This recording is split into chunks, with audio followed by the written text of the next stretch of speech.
नमस्कार मैत्रिणींनो. तर आज आपण बघणार आहोत की मशरूममधलं जे पाणी आहे ते पटापट कसं तोडायचं किंवा त्यातलं पाणी पटकन आपल्याला आटवायचं आहे. तर काय केलं मी, आता हे मशरूम असे उभे कापले, ते बटन मशरूम आहेत.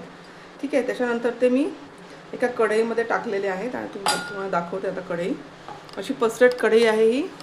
ठीक आहे. आता मी गॅस लावणार आहे फुल पॉवरमध्ये. याच्यामध्ये काहीच टाकलेलं नाही आहे मी. ओके, काहीच नाही.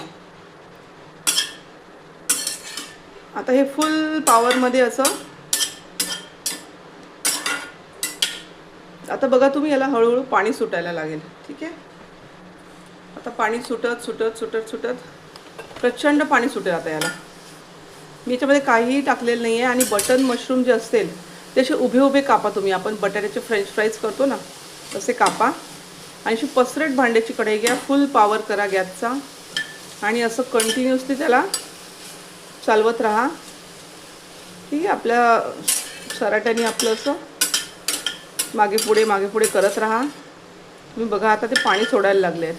आता आज मला बनवायचं आहे मुलांसाठी पोळीचा मशरूम आणि कॉर्न रोल.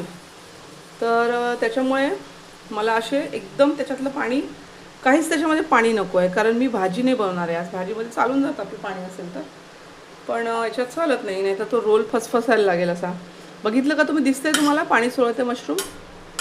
ठीक आहे. तर आता असं कंटिन्युअसली करत राहायचं आहे तुम्हाला.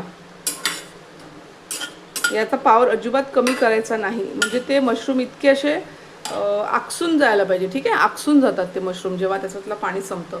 तर पाणी तोडण्याचा हा एक बेस्ट उपाय मला मशरूमचा सापडला, म्हणून मी तुमच्यासोबत तो शेअर केला आहे. ठीक आहे.